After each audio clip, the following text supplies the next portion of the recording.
We'll go ahead and get started. Thanks for coming. My name is Jay Cyphers. I'm the chair of the Department of Rehabilitation Sciences. So I was going to talk a little bit about our graduate programs. I have some brochures and things, pens, if you want to grab a pen while you're here. Talk a little bit about our department, about the programs that we've started and programs that are developing, and then give you a tour of the space and kind of talk a little bit about what we do down here. So our department opened in January of 2016. We've been really busy. So we've just celebrated our third year being a department on campus. We moved into this space in April of 2016, so we've been in here just a little bit less than 3 years. So it's been a lot of fun. We started with nothing. We did not have a department, we did not have any faculty, we didn't have any programs, and we've been building those over the last 3 years. What you can see above me here is the overlay of the department. So we have a bachelor's program in health sciences. That program started in the fall of 2015, and it is now the second biggest major on campus. So we're really excited about that, and it's continuing to grow. There's an awful lot of interest in the healthcare fields from students coming in as undergrads, and then we have an awful lot of students who are not from Moravian College as undergrads who are interested in our graduate programs as well. So that Bachelor of Science program is a 4-year program that prepare students basically for graduate school. There are 4 tracks within that program. There's a pre-athletic training track, a pre-occupational therapy track, a pre-physical therapy track, and a track called Communication Sciences and Disorders, which is basically pre-speech pathology. And so you can see how those feed nicely into our graduate programs. That program is designed to prepare students to go on to graduate work in these fields and also other fields. So we have a few students who are interested in going into something like orthotics or prosthetics, maybe going on to chiropractic school, something along those lines. So we have a few students who are interested in going other directions, but the vast majority are interested in those 4 graduate programs. In June of 2016, we launched our Master of Science in Athletic Training program. It was the first program to open in this building, and it's currently the only program that's operating in this building, with more programs coming online this summer. Each one of our programs, we've tried to put a unique spin on it and do something that's a little bit different. The athletic training program here at Moravian was the first program in the country to do fully immersive clinicals. And so what we did there is we adopted a model that's used by most other healthcare professions, where students are in class for X number of weeks and then they go out and they do clinical education for X number of weeks. So it's something that physical therapy, occupational therapy, physicians have been doing, physician assistants for years, but athletic training had not used that model. So it's been really nice. It's put us on the map. Since then, one other school, Oklahoma State, has followed our lead and used our model to create their program in our image. And so it's garnered us a lot of attention. In fact, I'm going to be going out to our National Educators meeting next weekend in Dallas, and I'll be delivering the keynote address talking about our program and what makes us unique and how it's really the future of athletic training education. So that's been nice. It's put Moravian College on the map a little bit. That program became accredited in 2018. So all of these programs, the interesting challenge is you can't be accredited until you graduate your first class. So we're recruiting students into these programs with a little bit of a leap of faith that you're going to trust us, that we know what we're doing, we're going to get these programs accredited, and if they don't graduate from an accredited program, they can't sit for their board exam. So it's a little bit of a sales pitch to get students here. So that program became accredited in 2018, in the spring of 2018. We had no citations, which is, they look at 108 different areas, and they found no citations, and they actually praised our program as a model for what other programs should look like. The first graduating class from that program all passed their board exam on the first time, and all were employed within 2 months of graduation. So we're really proud of those statistics. We're getting ready to graduate our second class this May. Our 2 new programs that are coming online are our MSOT program and our MSSLP program. So the occupational therapy program will begin on June 3rd of this year. They're in the process of admitting students. We've been doing interviews. We've sent out admission letters. We offered 23 spots for admission 10 days ago, and 15 students have already signed on the dotted line. They're coming to Moravian. So we have 15 more spots to fill in that class. We're going to be doing some more interviews tomorrow for that program. That program is unique in that its focus is social justice. So looking at occupational therapy from the standpoint of making sure that individuals have access to the care they need across the lifespan and across all socioeconomic classes. So that's a fairly unique model for occupational therapy. Speech language pathology also starts June 3rd. We've had over 100 applicants for that program. Speech pathology is a little bit different. They give provisional accreditation to their program, so we actually received accreditation, I have to do the math here, in the fall of 2017. They came and visited us, and so we have a 5-year provisional accreditation for that program, and then they'll look at our first 5-year performance, and then we'll get a 10-year accreditation after that. That program is very unique. It uses a problem-based learning approach. So instead of having a traditional class where the professor is kind of the sage on the stage delivering the content, students are given cases and they work on them in small groups, and they're led by a clinician or a faculty member who's an expert in that area and walks them through the learning process. So students do a lot of independent work outside of the classroom. We are the first problem-based learning speech language pathology program in the country. So very unique to have that here. There are several programs in Europe that do that. There's one in Canada that's using that model. And so we've met with the faculty from those programs and sort of learned a lot about what they're doing. And so we're really excited to launch that program. We just sent out 21 admission letters a few weeks ago, and we have more interviews this weekend. So we're getting a lot of interest in our programs, which is wonderful. The next program to launch will be our final professional graduate program, which is the Doctorate of Physical Therapy program, and that program will launch in June of 2021. So we hired a director for that program this summer. We're in the process of hiring faculty for that program. We've got a fantastic pool of candidates that we're really excited about to fill in the faculty for that, and so we'll be admitting our first group of students. That's a 3-year doctoral program, and so that program will become accredited in the spring of 2024, so it's a ways off until we get accreditation for that program. So the health science program feeds into our professional programs. The professional programs are the first degree within each one of those disciplines, and that's the program that leads to licensure. So the goal here is to get students what they need to sit for their board exams to become licensed, certified to practice. We also have one post-professional program, which is our doctorate in athletic training program. This program began in June of 2018, so it's been up and running for a little bit less than a year. It is the 5th doctoral program in the country for athletic training. It is the first doctoral program at Moravian College, so we were very excited to put that program through, and it's the first online education program in the history of Moravian College. So to have an institution that's been around for 276 years, you don't get to do the first of too many things. That program is post-professional, so it's open to students who already have a credential, are already practicing in the field of athletic training, and want to advance their clinical practice. So they want to become clinical experts in the field. And so what's unique about that program is we put together a cutting-edge curriculum, and we went out and we tried to recruit the expert in the profession in each one of those areas, and only one person told us no. So our faculty is literally a who's who of the profession. And so that's been fantastic. We've exceeded our enrollment expectations in year 1 because we've created a program. There are only 5 in the country, and we've created one that's quite a bit different than other programs in that when students come to Moravian College, they come virtually, they're being taught by the expert in each content area in that field. So that's been really exciting. It's a very different approach to what we're doing, and our DAT students come to campus twice during their 2-year program. We bring them in for what we call the Summer Institute, and so they come to Bethlehem and they learn hands-on from our expert faculty. We bring our faculty in from across the country, we bring the students in from across the country, and they have class in the classroom that you're sitting in, learn more about Moravian College, a little bit more about Bethlehem, and then they perfect their clinical skills in the area.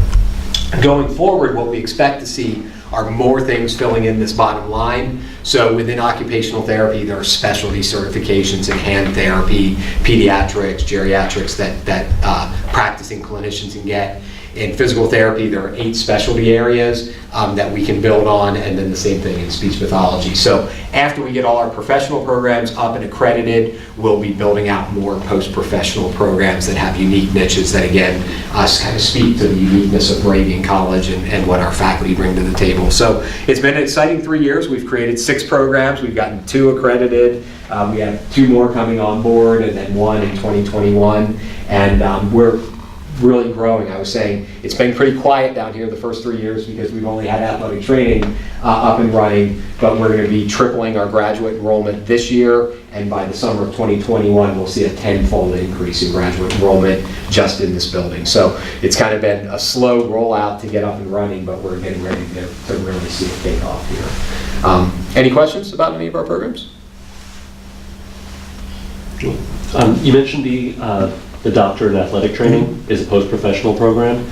Is there a post-professional master's program? So athletic training is transitioning. It used to be a bachelor's entry into the profession, and it's transitioning to a mandatory master's by 2022. So there still are some bachelor's programs, and there are still a few post-professional master's programs to sort of elevate your experience after the bachelor's level. But by 2022, all the bachelor's programs will disappear, and we're assuming the post-professional master's shortly after that will, because there won't be bachelor's students to fill in. We're seeing OT doing the same thing. They're still at the master's level, and they're debating right now, do they want to go to the doctoral level? There are doctoral OT programs, and there are post-professional doctoral OT programs, but as a profession, they're trying to make that decision. We fully expect that they will go to the doctorate, so as soon as that program gets accredited in 2023, we're going to transition it to the doctoral level, and we're hoping to, actually, they'll get accredited in 2021, we're hoping by 2023 to have a doctoral program in OT. So eventually, most of these degrees will be at the doctoral level. But they're still first degree, so that we're still admitting bachelor students into those programs, so they come right from the bachelor's degree into the doctoral program. There's not an interim step at the master's level. And the coursework will all be occurring here? All the coursework except the DAT occurs here. So the DAT is an online post-professional program, but all of the other students have class in this building. And then you said in tenfold by 2021? Yes. So can the building handle it? It can. It's going to be tight. It's going to be busy in here. Parking spaces will be Again, like premium? Parking, no. That's where we're going to shop. So we're working to figure that out. But yeah, so we designed the building to accommodate about 300 students. It's a good problem to have, isn't it? It is a good problem to have. And so, going forward, there's a tremendous amount of interest. Just to give you an example, in physical therapy, 1 out of 20 applicants is admitted to programs nationally. So there's a 5% acceptance rate. OT is about 1 in 7. Speech pathology, it's about 1 in 6. So these are really popular programs, and there are far more applicants than we have seats for. So going forward, in the future, you could see the possibility of growing these programs after we get through the accreditation process. There's a lot of opportunity for that. Thank you. With the association with St. Luke's Hospital, I would assume you have a good transition rate after graduation into employment with the hospital? We do. Not surprisingly, there's a shortage of professionals in every one of these fields. Most people are surprised to find out, because we hear so much about the nursing shortage. There's a greater shortage in every one of these fields than nursing. Nursing just gets all the buzz. And actually, most people are surprised to learn that athletic training has the greatest shortage. Next to physician assistant, athletic training is the second most needed job. And a lot of that's based on what we're reading and hearing about concussions and the need for more medical care in youth sports and high school sports and things like that. So we should not have a problem placing any of these students when they graduate, because there's such a huge shortage in the field. Many will go work for St. Luke's, but they do their clinical education across the country and actually across the world. We're in the process of developing clinical sites in Ireland, Japan, China, Spain, Puerto Rico, so students can go across the world to get educated, or they can stay right here in the Lehigh Valley. And we have a huge mix of, some students are place-bound because of family issues, stay here, but we currently have students doing clinical education in Florida, Virginia, South Carolina, North Carolina, Tennessee, and as close as Liberty High School right down the road. So kind of spread all over the place. But yeah, a lot of great job opportunities for students. Having gone through 2 years of PT, we need more. We do, yes. Absolutely. And I think one of the things that's, obviously St. Luke's gives us a great clinical partner, gives us a lot of fantastic learning opportunities. So all of these programs involve didactic education and clinical education. So students sit in the classroom, but they spend about equal amount of time in the clinic treating actual patients under the supervision of a licensed healthcare provider. And so St. Luke's gives us a fantastic opportunity to get our students into those settings. But St. Luke's, because they're a university health network, really embraces post-professional education. And so we've just really started to scratch the surface of how we can partner with them and in these post-professional education programs, because they're taking physicians and doing residencies and taking physical therapists, occupational therapists, and doing residency programs to advance their education, and they want to partner with Moravian College to do that. So it's not unusual. Any day of the week, we could have entry-level students here as graduate students. Across the hall, we could have physician residents. Next door, we could have physical therapy residents. And down the hall, we might have bachelor's students in the health science program, all being educated in the same place. And there's this cross-pollination that goes on. That's pretty fantastic. And so we'll see some of our graduate students in class with resident physicians or fellows having a conversation, which just doesn't happen too many places. Will you do what they do in hospitals, like have them wear different color outfits? We haven't gotten there yet, but with 300 graduate students, we may have to. So, yeah, we haven't had to go there yet. Any other questions? So let me just show you one of the things that's unique about this room. We'll kind of start the tour here. So this is where we teach all of our orthopedic assessment, all of our manual techniques, all of our rehabilitation techniques. Athletic training, occupational therapy, and physical therapy all use this space, or will use this space. So one of the really great things about this is at any given time we may have 30 students in the room, and this is my favorite space to teach in, because as a faculty member I just kind of wander around the outside and get my steps in, doing circles and helping students, because they don't sit very long, which is why we don't have nice chairs with backs in the room. We'll talk a little bit and then we'll do demonstration and they'll practice. So at any given time, we're demonstrating a technique, and students on the other side of the room would typically have to get up, move, gather around. If you're short, you're doing this to see over. But what we have the ability to do is take the cameras that we have at the front of the room and the back of the room. We're getting ready to actually install a camera right above this table as well. And so we can demonstrate a technique and project it onto all the screens, so someone on the other side of the room doesn't even have to move. They can see everything that happens. In addition, we can record everything that happens in this space, and then we can upload it into Canvas, which is our learning management system. So if I demonstrate a skill, I actually have the ability, if I have a mock patient, which is a student, on the table and we're demonstrating a technique, I can go ahead and zoom in to that table into exactly what I want to do in terms of a hands-on technique. So if I'm demonstrating a technique to assess a patient with an ACL problem, we can go ahead and zoom right in here where I can demonstrate a technique. Students on the other side of the room can see what I'm doing, and we also record it. And so it gets uploaded, so after class, if they go home and they say, I can't remember what Dr. Cipher said about that, they can go back and they can play the video, they can watch it, they can repeat it as many times as they want, and then we have a permanent record of what we did in class that day. So really nice use of technology to sort of expand the use of the classroom, and also give the students something that they can take with them when they graduate. They can download the videos and they can take them out into practice with them as well. So, this room is a great wow factor when we bring students in for recruiting events. There are not too many places like this in the country, so it definitely is a huge factor. Mm-hmm. All right, why don't we go across the hall? We'll start our tour down here, and then we'll finish upstairs where you guys came in, and then I'm happy to answer any questions you might have. Again, feel free to grab any brochures or anything you want on the way out. I'm gonna go ahead and grab it. Well, it went through the Absolutely. I'm ready. All right, welcome. This is our faculty research lab, and so we have some really unique pieces of equipment here. This is a space where our students come to learn, and also a space where students collaborate with faculty to do some cutting edge research. We're doing some research here in the lab that's not being done anywhere else in the country, anywhere else in the world. This device behind me is an isokinetic dynamometer.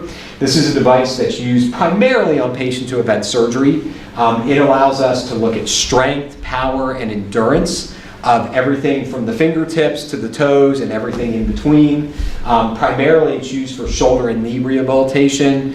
So after someone's had a total joint replacement or an ACL surgery and we want to get them back to work or play or whatever it is they want to do, we can utilize that device. Our friends from St. Luke's next door bring patients over to utilize that device with their patients. Our students use that to learn how to do isokinetic testing and training with each other. The device in the corner here is known as a metabolic cart. This is used in cardiovascular rehabilitation with patients who have had a heart attack, patients who have had pneumonia, respiratory distress.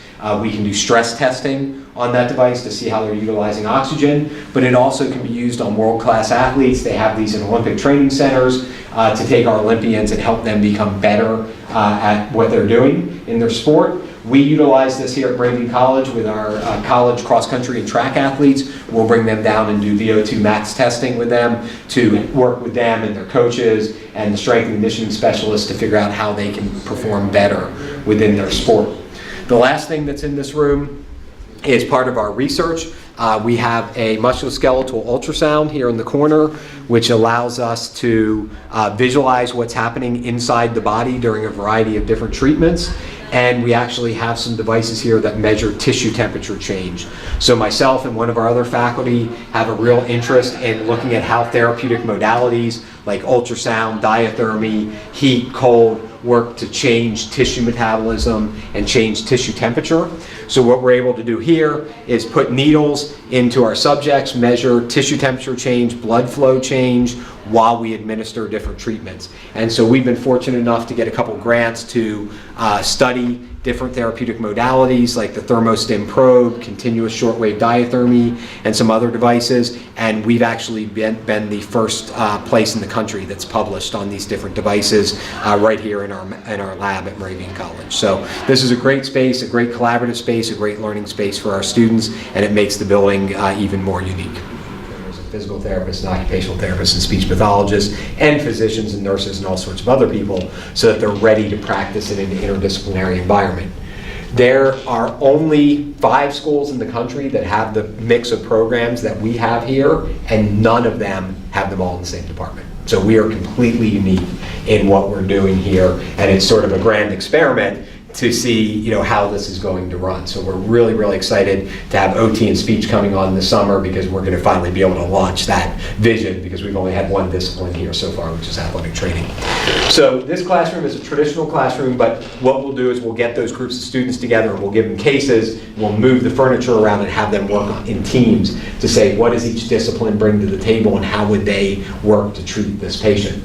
You'll also notice the things that look like Death Stars hanging from the ceiling, our microphones. We have 2 cameras. This is our distance education classroom. So most of the time we try to bring these expert faculty to Bethlehem because we think that's the best way to educate students face to face. But occasionally we'll have faculty who are world renowned and they're in a different country or they're in California, and so we'll bring them in virtually. And so we use a system called Zoom. If you're familiar with FaceTime, it's pretty much the same thing. The faculty member, wherever they are in the world, controls that camera so they can interact with students. If a student in the back row raises their hand, they can zoom the camera in and have a conversation with that student. There's about a quarter of a second delay, so it's almost real-time education. So again, we don't do that a whole lot here, but when we do want to bring someone in from a distance, we're able to do that. And that's how we set up our connection with the University of Athlone in Ireland, is we had lots and lots of meetings with their faculty and our faculty, and we'd be here in Bethlehem and they'd be in Athlone, and that's kind of how we made that connection with them from afar. And so now we're exchanging students back and forth. Their students are going to come here to Moravian to learn more about American football, and we're going to be sending students there to learn more about rugby and some of the sports that they have there in our sports medicine programs. So, any questions about this space? I'm just curious, what % of the faculty is actually based here in Bethlehem versus Around the world? around the world? 95% are here. We Really? rarely bring people. When we bring them in, they're more guest lecturers. So they have a content expertise that makes them really unique, and so we'll bring them in to talk about that. And there's a reason that we can't bring them here otherwise. We routinely bring faculty. In fact, this past weekend, we had the director of the University of Georgia's program. She's an expert in manual therapy, probably one of the foremost experts in the country. She came in Thursday, Friday, and Saturday and taught our students, so we actually brought her here. At the end of March, or at the end of February, beginning of March, we're going to be bringing in a faculty member from the University of Kentucky who is the preeminent shoulder elbow expert in the world. He was just won an award last year as the premier rehabilitation specialist in that area, and he's coming in to teach our students, and he'll be here Thursday and Friday. So we try to bring them here because it's such a hands-on discipline that it's tough to translate to, virtual, but if we can't do that, then we'll actually bring them in virtually. So we've been really fortunate. We've made great connections in the profession, and people really like what we're doing, and so they want to be a part of it. So we've been able to bring in faculty that a school like Moravian typically wouldn't have been able to bring in, but it's just a unique model and a unique approach to education. Anything else?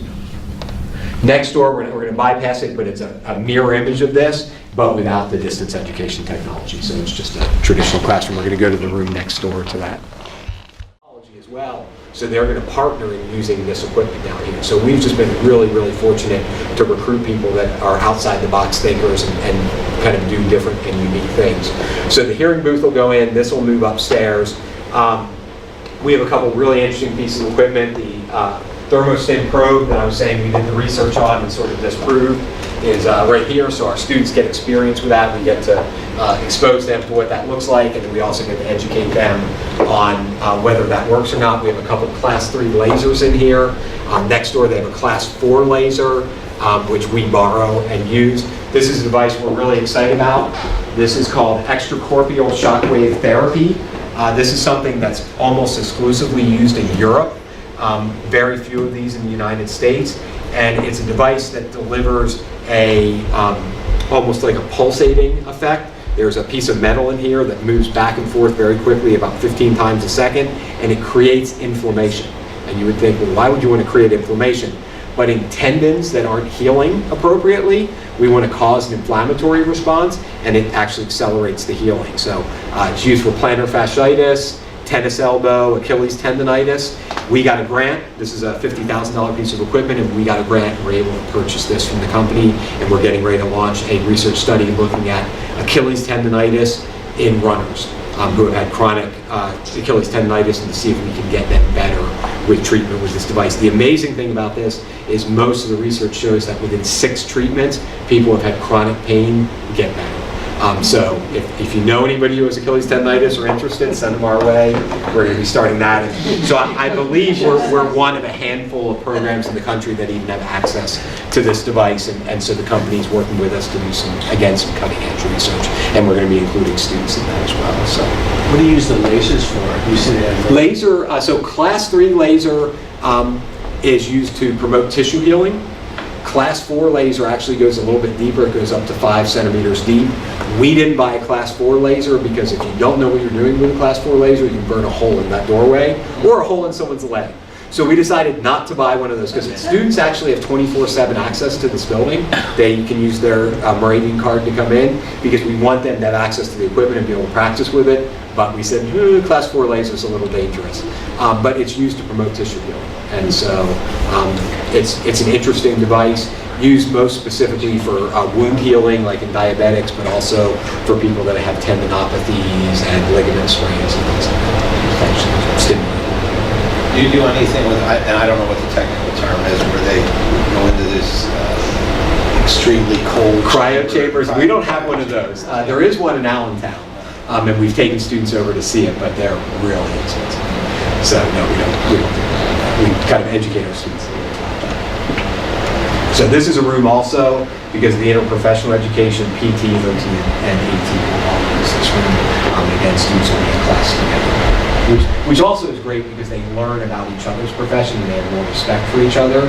Because when you learn in a silo, you think you're the only one that has this expertise, and you don't realize that your peers also know the same things, and so you tend to be a lot less collaborative because you don't realize that the people working alongside are making things that you think. Any questions? The space, this was asked earlier, and just on the side, the design of the rooms and how you use the programs within the rooms. Chicken or egg, which came first? How was that decided? Who all was involved in that? We knew we wanted to do PTOT and AT when I was hired, and the space was empty, and so I kind of came in and designed what I wanted to do in this space. So this is your vision? It is my vision. I was lucky enough that at my previous institution we built a 160,000 square foot, $46 million building, and I was in charge of designing it. which was totally overwhelming. I had never done anything like that before. So coming here, it was like, all right, it's just a smaller version of the same thing. So what I did here is I took what I learned. I made some mistakes last time. So I took the mistakes that I made in the last building and we So made that's them why better this is here. perfect, right? It is perfect, I think. It's been a good experience. So yeah, it's been a lot of fun. But yeah, this has been my vision, so hopefully it's a good vision. Spinal cord injury hospital, you have to be able to teach the patients how to do the skills that they're going to have to be able to do. So our students have to be put through the paces and have to learn how to do those things as well. So this is a little bit of a work in progress in terms of what all the things in the space will look like moving forward. Right now, it's just sort of a large open space that we use for a lot of different things. St. Luke's also brings patients over here quite frequently.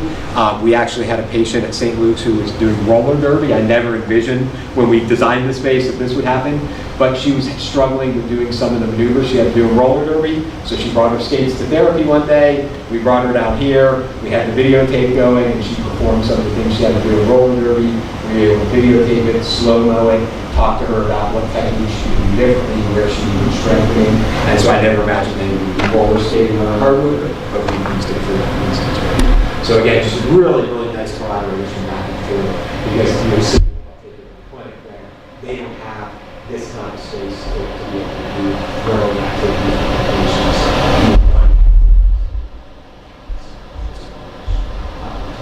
And it's great for our students, because now our students are in the class see actual patients. It's really close to something. The last stop on this floor is going to be our practical exam room. I'll show you. It's too small to fit everything into something like we'll have to see that. A huge part of what we do is hands-on education, hands-on testing. So before a student ever puts their hands on you in public as a patient, they've done it to me or they've done it to the other faculty. So it's incentive to be good at teaching, because if they don't know what they're doing, they're going to do it to me. And if we have 24 to 30 students in class, it's going to be done to me 24 to 30 times before they ever touch another patient. So once they learn to do it in class, they practice on each other, and then they take exams first with us. We're the first patient they ever touch, and they have to do the procedures to us. Then we bring in what we call standardized patients. These are people from the community of all ages, from very young to much older, and they're individuals who are actors, basically, who may have a condition or may be able to simulate having a condition, and our students evaluate and treat them, and then they're able to go out and treat actual patients. So we've vetted them very well before they ever leave the space. So in order to do that, we need to simulate an environment where they can treat patients. So down this hall, we have 4 practical exam rooms. We're going to build 3 more upstairs when we finish that space out. And it's a space that looks like a physician office or a PT office. And the student comes in, and either I'm there, one of our other faculty members there, or a standardized patient is there, and we videotape everything. So the student comes in, they plug a flash drive in, it activates the microphone, it activates the camera, and the entire encounter is recorded. The student finishes, we give them a copy of their recording, and we say, go home, watch it, and tell us what you did well, what you didn't do well, and how you learned it. So it's an opportunity for them to get feedback from us, but also to do some self-reflection and assessment, and feeds right back into the whole liberal arts education, critical thinking, problem solving, self-reflection, to get better as a clinician. So they've done that multiple times before they ever prepare as a clinician. So it's a little bit of fun. So the room's really small, but we can have you walk down. So usually what we do is we reach out to people that we know, clinicians in the community, and say, hey, we're looking for someone who's 5 years old or 55 years old or whatever. But we also sometimes have patients just reach out to us and say, are you interested in coming to this? So we're always looking. We do pay our standardized patients. So if you ever wanted to be a standardized patient, you come in and we train you to be an actor. We give you a script, you memorize it, and then you come in, but you get benched around. I've done that. So do you need someone to like pretend like they're old and tired and have a bad back? Yes, we always need that, absolutely. Don't touch me. Nurses are All right, I'm gonna terrible. grab my shoes, we're gonna head down. They know what you did. It's natural. They see everything.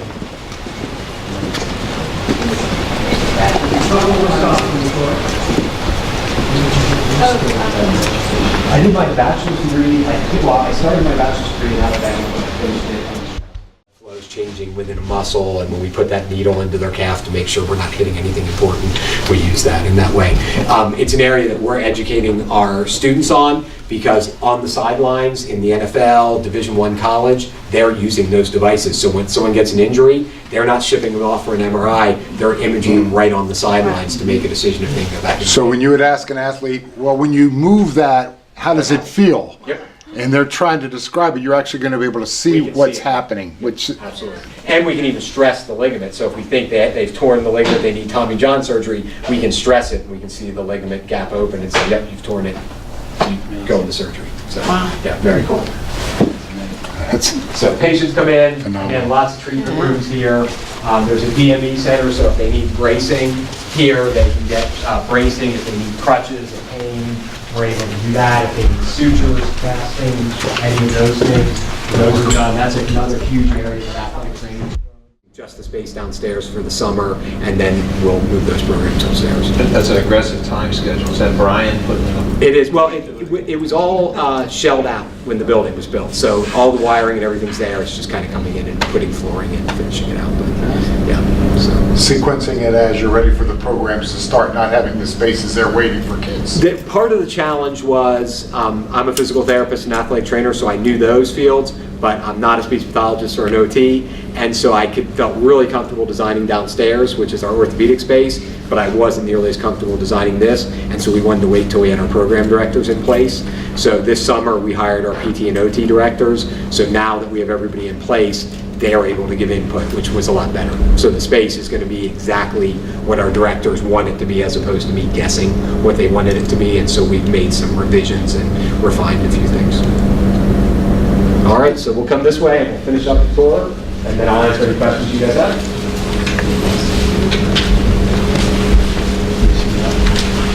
This poor guy gets set up and then we move it. I know. I know. So that was a little bit of a challenge with the architects to convince them that we didn't want to be ADA compliant in our brand new building. So that was a challenge. So feel free to walk through. It's a little bit tight, but the bathroom's on the left, the kitchen obviously, and then the bedroom. And How many layers of approval? Laundry and to have you. Okay, so I have caught one grad student trying to take a nap, and I've yet to catch anybody doing laundry on the weekends, but yes. Everything works except for the shower. We purposely didn't make that work because we didn't want students going for a workout and then coming back and showering, but yeah, all the other facilities do work in here. So. Any questions? The building itself is a little bit under 45,000 square feet. And it was a $7 million renovation from what it looked like when the college purchased it in the fall of 15. When construction on it started in the fall of 15, it was finished in April of 16. So really quick turnaround. It was about a 6-7 month process to take it from what it looked like there to what it looks like here. And the vast majority of people I've given tours to have said, I used to work out here. And it didn't look anything like this when it was purchased. So. Anything else I can answer for anybody while they're here?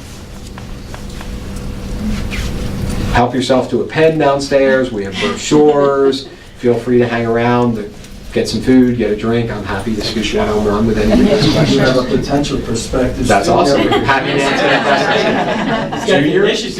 Junior? Junior. Fantastic.